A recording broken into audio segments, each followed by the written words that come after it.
de la gestión del presidente de la Suprema Corte de Justicia. La otra parte muy polémica que se está discutiendo actualmente en nuestro país es el llamado de los partidos que tienen alianza con el gobierno federal, Morena y otros partidos políticos como el Partido del Trabajo, para llevar a juicio político a dos consejeros particularmente del Instituto Nacional Electoral. Se trata de Lorenzo Córdoba y Ciro Murayama, quienes, entre otros consejeros, también votaron en una sesión colegiada por el no registro o la cancelación del registro para candidatos a la gubernatura de Guerrero y de Michoacán, de Félix Salgado Macedonio para Guerrero y de Raúl Morón para Michoacán. Vamos a hablar del tema, un poco de todo lo que se está viviendo en esta contienda electoral con el consejero presidente del INE, de Lorenzo Córdoba, quien está con nosotros en esta tarde en Perspectivas desde México. Y Lorenzo, me da mucho gusto saludarle, bienvenido. Hola Mario, un gusto estar contigo, con tu auditorio, te saludo con afecto. Bueno, además de la parte, digamos, jurídica irregular, que es la impugnación que ya se está dirimiendo tanto en el Tribunal Electoral como el INE, de esta resolución que toma el Consejo del INE, pues está este llamado a juicio político contra dos consejeros particularmente. ¿Cuál es tu punto de vista? ¿Qué estamos viendo los mexicanos, Lorenzo? Bueno, estamos viendo una contienda electoral intensa, con niveles de la discusión que probablemente no habíamos visto antes en términos de su estridencia, me da la impresión, Mario. Yo te diría, a propósito del juicio político, que no es la primera vez que se ha planteado el hacerle un juicio político a algunos consejeros por las decisiones que han tomado. En el consejo, incluso el primer consejo autónomo del IFE, el que presidió José Woldenberg, estuvieron Alonso Luján, Jacqueline Pechard, Mauricio Merino, Jaime Cárdenas, eran frecuentes las amenazas y los amagos de realizar juicio político. Así ha pasado a lo largo de la historia, no es la primera vez que a mí me han dicho que me van a iniciar un juicio político, y mira, pues al final creo que tan hay un reconocimiento que lo que se está planteando como motivo del juicio político es algo que tiene que ver con el tipo de decisiones que se toman, que se han impugnado por la vía, es así que corresponde jurídicamente, es decir, se ha impugnado ante el... pues mira, lo veo como lo que es,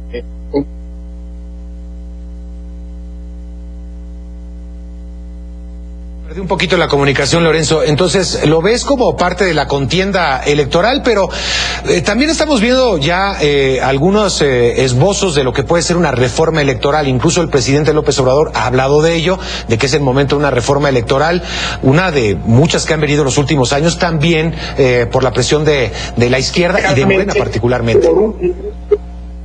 Sí, por cierto, hasta donde yo me quedé ya había habido una solicitud y Morena en su momento no había aceptado el inicio de un juicio político, pero eso es lo de menos, Mario. Yo lo que te diría es que pues llama la atención que pues en el INE las decisiones no las toma un consejero, no las toma el presidente, sino que son decisiones colegiadas.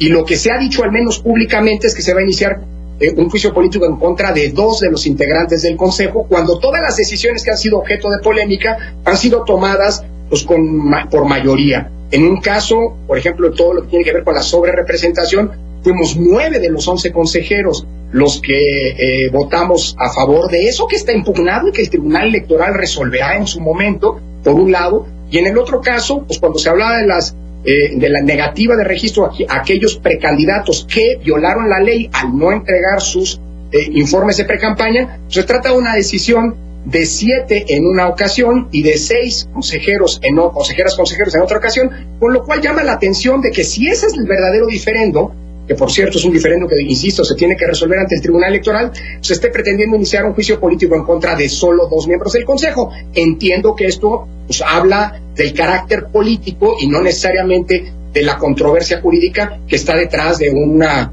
decisión de esta naturaleza, pero bueno, a ver, es una figura constitucional, yo no voy a hablar en contra del uso de una figura constitucional, pero me da la impresión de que más bien es esto tiene un trasfondo político y no un trasfondo jurídico. En todo caso, si prospera, pues ya habrá ocasión para plantearlo, porque supongo que se van a seguir todos los procedimientos jurídicos de la materia, yo supongo, ¿no? Oye, hay una cosa muy interesante, y es que tanto el Tribunal Electoral, todos los miembros del Tribunal Electoral, como todos los miembros del Instituto Nacional Electoral, tienen la coincidencia de que hubo una violación a la ley. Eso está clarísimo, eso no está en discusión. Hubo una violación a la ley al no presentar los gastos que ellos dicen no consideraron pre-campaña. El tema de fondo, en todo caso, o que llevó, digamos, a la impugnación, es la sanción. ¿Es adecuada o no es adecuada? Pero de que una violación está más claro que el agua.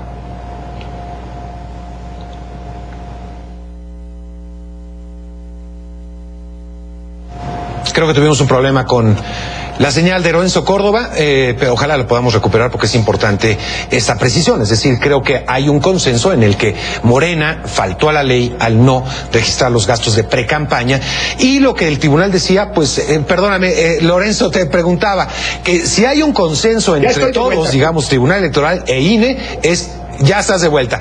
Es que efectivamente una violación a la ley. A ver, eso ya es una verdad jurídica. Quien esté discutiendo si hay o no violación a la ley, simple y sencillamente se quedó 2 pasos atrás, porque el INE ya determinó que había una violación a la ley y el propio tribunal ya lo confirmó. Es decir, esto ya es una verdad, sobre eso ya no hay espacio para una discusión, al menos en el plano jurídico. Se podrá discutir políticamente lo que se quiera, pero sobre este punto en específico creo que hay que aclarar lo siguiente. Ya dijo el tribunal que estas personas sí fueron precandidatos. Podrán decir lo que quieran, pero de que fueron precandidatos, fueron precandidatos. Ya dijo el tribunal que sí realizaron actos de proselitismo y que no presentaron un informe habiendo debido entregar. ¿Esto qué quiere decir? Y por lo tanto ameritan una sanción. O sea, de que violaron la ley, la violaron. Y por cierto, nada más un dato, Mario. Si hubieran presentado su informe, no estaríamos aquí. Si hubieran presentado su informe como lo hicieron 6.500 precandidatos y precandidatas, bueno, en todo caso la discusión estaría sobre si lo que informaron es correcto o no, si hay alguna falta o no, pero esto deriva siempre ha derivado en sanciones económicas, multas. Pero hoy estamos aquí porque no presentaron eso, que es lo más elemental y de lo que depende que se pueda hacer la fiscalización. Entonces hoy es una verdad jurídica, sobre eso no hay discusión. Quien diga, hay quien puede no estar de acuerdo, pero eso ya no es algo que esté en la mesa, digámoslo así, del debate. El problema es, a esa falta, ya está firme, y ya está confirmada, ¿qué sanción amerita? Bueno, desde nuestro punto de vista, desde el punto de vista de la mayoría del Consejo, la falta es tan grave, dejó de reportarse o no, es que simple y sencillamente al no reportar.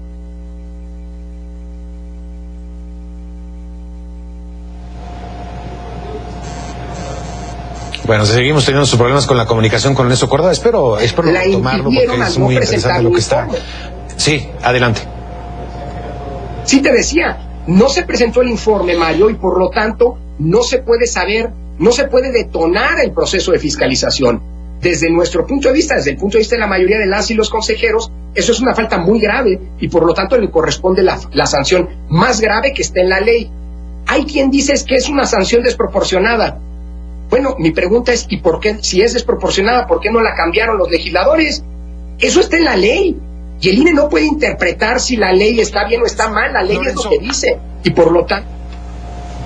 Hay otro tema, sobre este tema en particular hay una cosa muy interesante que quisiera nos expliques, porque se habla de 19,000 y pico de pesos en la campaña, en la pre-campaña de Félix Salgado Macedonio. En el caso de Raúl Morón incluso menos, y por eso se habla de una desproporción tan grande.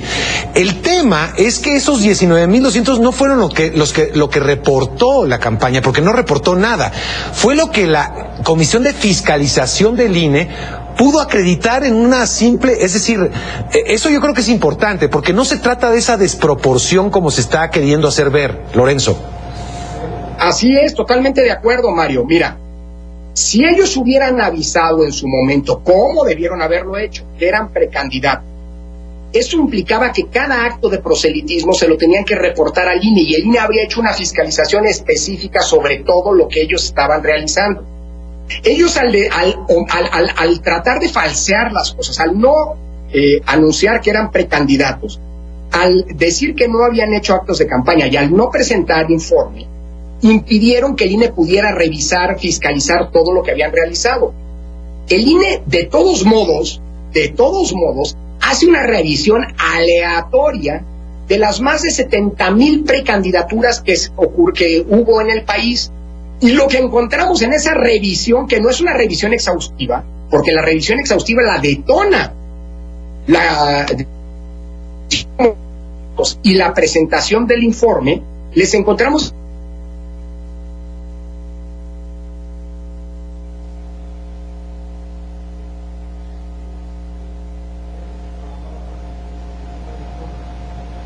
y tenemos ese problema con la comunicación desde el Instituto Nacional Electoral. Te voy a poner. Bueno, sí, adelante, Lorenzo.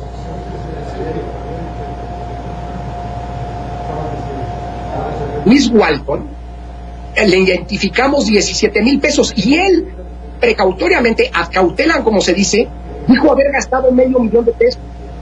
El punto es, ese es el mejor ejemplo de que al no presentar un informe estás impidiendo la fiscalización.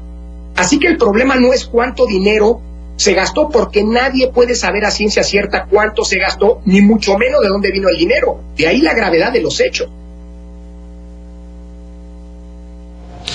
Lorenzo Córdoba, muchas gracias. Muchos están considerando pedir que presentes la renuncia como presidente, y lo mismo con Ciro Murayama y otros consejeros. ¿Podría ser una opción para que se lleve tranquilamente el proceso electoral, o no es una opción hoy? Mira, yo te lo digo así. Yo estoy pensando dejar la presidencia el 3 de abril de 2023, como lo mandata la ley, que es cuando se termina mi periodo. El día 4 de abril, quien me quiera buscar para cualquier propósito, me encontrará en mi cubículo del Instituto de Investigaciones Jurídicas de la UNAM. Ojalá podamos conversar antes de ese 3 de abril y, por supuesto, posteriormente también. Muchas gracias, Lorenzo Córdoba, por estar con nosotros. No, bueno, yo espero que volvamos a platicar antes del 6 de junio próximo, mi estimado Mario. Te mando un abrazo muy fuerte. Espero que así sea. Gracias a Lorenzo Córdoba, y ojalá la tecnología nos haga una buena jugada, no como hoy que estuvo un poquito complicado, pero se entendió perfectamente lo que quiso decir el presidente consejero del INE. Vamos a hacer una pausa, regresamos con más.